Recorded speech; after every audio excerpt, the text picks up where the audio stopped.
دوسرے مرحلے کے پنچایت انتخابات میں ووٹ ڈالنے کے لیے حیدرآباد سے اپنے آبائی گاؤں جانے والے نوجوان سڑک حادثے میں ہلاک ہو گئے۔ تفصیلات کے مطابق 27 سالہ کلیان اور 27 سالہ نوین دو دوست ہیں جو حیدرآباد میں مقیم تھے۔ ووٹ ڈالنے کے لیے ہنمکنڈا ضلع کے نندینم گاؤں کی طرف موٹر سائیکل پر جا رہے تھے۔ اسی دوران اسٹیشن گھنپور کے قریب قومی شاہراہ پر ایک نامعلوم گاڑی نے ان کی بائک کو ٹکر دے دی۔ اس حادثے میں دونوں برسر موقع ہلاک ہو گئے۔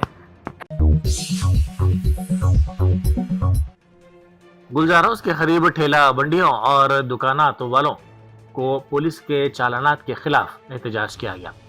چارمینار کے رکن اسمبلی میر ذوالفقار علی اور پتھر گٹی کے کارپوریٹر سہیل قادری نے وہاں پہنچ کر مسئلے کو حل کیا۔ انہوں نے اس معاملے میں مداخلت کرتے ہوئے چالانات کے سلسلے کو فوری روکنے کی ہدایت دی اور دکانداروں کو ٹریفک میں رکاوٹ نہ ڈالنے کی بھی ہدایت دی گئی۔ ٹھیلا بنڈیوں والوں اور دکانداروں نے اس مسئلے کو حل ہونے پر ان سے اظہار تشکر کیا۔ کولکتہ میں ناقص انتظامات کے سبب میسی سے متعلق منعقدہ ایونٹ ناکام ہو گیا، جس کے باعث شائقین فٹ بال کو سخت مایوسی کا سامنا کرنا پڑا۔ بھاری رقم خرچ کر کے ٹکٹس خریدنے والے شائقین نے اسٹیڈیم میں شدید احتجاج اور ہنگامہ آرائی کی۔ کئی شائقین نے مہنگے داموں پر ٹکٹس خریدے تھے، تاہم ایونٹ کے درست انداز میں منعقد نہ ہونے پر ان میں برہمی دیکھی گئی۔ اس دوران ایک ایسا واقعہ بھی سامنے آیا جس نے تمام کی توجہ اپنی جانب مبذول کروا لی۔ اطلاعات کے مطابق ایک شخص نے 10,000 روپے میں ٹکٹ خریدا تھا، وہ شدید مایوسی کا شکار ہو گیا۔ اس نے اسٹیڈیم میں بچھا ہوا کارپیٹ اپنے گھر لے جانے کو ترجیح دی۔ اس نے کہا کہ وہ اس کارپیٹ کو گھر لے جا کر پریکٹس کرے گا۔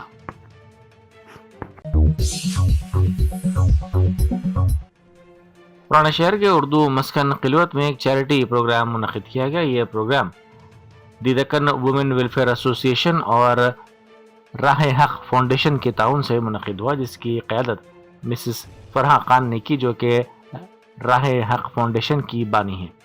اس شو میں حیدرآباد کی مشہور و معروف شخصیات نے شرکت کی اور فلاحی کاموں کو فروغ دینے کے اس اقدام کی ستائش کی۔ تقریب کا مقصد غریب اور مستحق افراد کی مدد کرنا اور سماج کے کمزور طبقات تک مدد پہنچانا تھا۔ السلام علیکم، میں فرح خان دکن مہیلا ویلفیئر ایسوسی ایشن اور راہ حق فاؤنڈر کی جانب سے آج ایک چیریٹی شو کروائی ہوں اردو مسکان میں، جس میں ہر ٹائم کی طرح میرا ہمیشہ ایک میسج رہا ہے کہ کسی کے پاس اللہ کوئی دینے سے کمی ہے بول کے آج تک تو نہ قرآن میں ہے نہ کسی حدیث میں ہے۔ آپ دیتے جاؤ گے، آپ کو اللہ اور وہ آپ کی کمائی میں برکت دیتے جائیں گا، کہ آپ کھلاتے جاؤ گے اللہ آپ کو اور رزق دے گا۔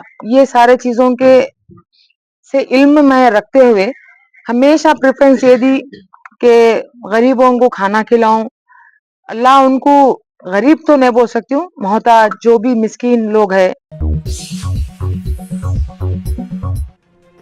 سابق ریاستی وزیر پونارا لکشمیا نے بی جے پی اور کانگریس پر سخت تنقید کرتے ہوئے کہا کہ تمل ناڈو میں بی سی ریزرویشن نافذ ہو چکی ہیں تو ہمیں کیوں نہیں مل رہی ہیں۔ انہوں نے کہا کہ بی سی کے لیے 42% ریزرویشن نافذ نہ کرنے کے لیے تاخیر کی جا رہی ہے اور کانگریس پارٹی اس اہم عوامی مطالبے پر خاموش ہے۔ انہوں نے سوال کیا کہ کانگریس پارٹی بی سیز کے ساتھ اتنا امتیاز کیوں کر رہی ہے۔ یادادری بھونگیر ضلع میں ایک متنازع واقعہ سامنے آیا، جہاں ایک آنگن واڑی ٹیچر نے دل میں درد کا بہانہ بنا کر چھٹی لے لی، مگر الیکشن کے دن انتخابی مہم میں حصہ لیتی ہوئی دیکھی گئی۔ تفصیلات کے مطابق یادادری بھونگیر ضلع کے والے گنڈا منڈل کے گوپرا جوپلی گاؤں سے تعلق رکھنے والی آنگن واڑی ٹیچر منی اما کو پوسٹل بیلٹ کے ذریعے اپنا حق رائے دہی استعمال کرتے ہوئے ڈیوٹی انجام دینی تھی، تاہم انہوں نے اچانک دل میں درد کا حوالہ دیتے ہوئے چھٹی لے لی۔ الزام ہے کہ چھٹی لینے کے بعد وہ اپنے آبائی گاؤں میں سرپنچ انتخابات کے دوران کانگریس پارٹی کے امیدوار کے حق میں پولنگ بوتھ کے قریب انتخابی مہم چلاتی ہوئی نظر آئیں۔ سائبر ہیلپس این جی او کی جانب سے خواتین کو سائبر جرائم سے آگاہی اور ڈیجیٹل خود تحفظ کی تربیت فراہم کرنے کے مقصد سے ایک خصوصی اقدام ڈیجیٹل ایگل فورس کا آغاز کیا گیا ہے۔ اس پروگرام کا مقصد خواتین کو جدید ڈیجیٹل مہارتوں سے لیس کرنا اور انہیں سائبر خطرات کے خلاف مضبوط بنانا ہے۔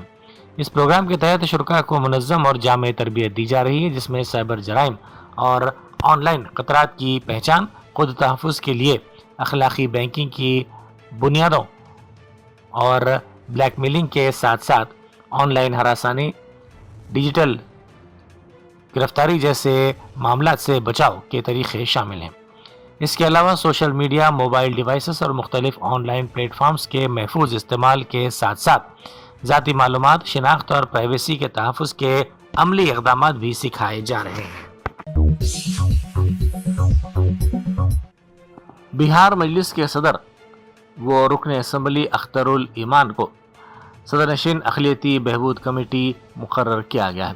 بہار قانون ساز اسمبلی کی اقلیتی بہبود کی کمیٹی سے متعلق وہ صدر نشین ہوں گے۔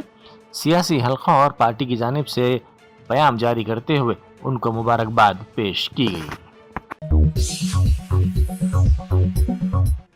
اسٹینفورڈ یونیورسٹی کی حالیہ رپورٹ کے مطابق ہندوستان مصنوعی ذہانت میں عالمی مقابلہ آرائی میں تیسرے نمبر پر ہے۔ رپورٹ میں ممالک کی تکنیکی استعداد، تحقیق، سرمایہ کاری اور جدت کے شعبوں میں کارکردگی کی بنیاد پر درجہ بندی کی گئی، جس میں ہندوستان نے نمایاں پیش رفت دکھائی۔ ماہرین کے مطابق یہ کامیابی ہندوستان کی ڈیجیٹل ٹیکنالوجیز، اسٹارٹ اپ اور تحقیق و ترقی میں بڑھتی ہوئی مہارت کی عکاسی کرتی ہے۔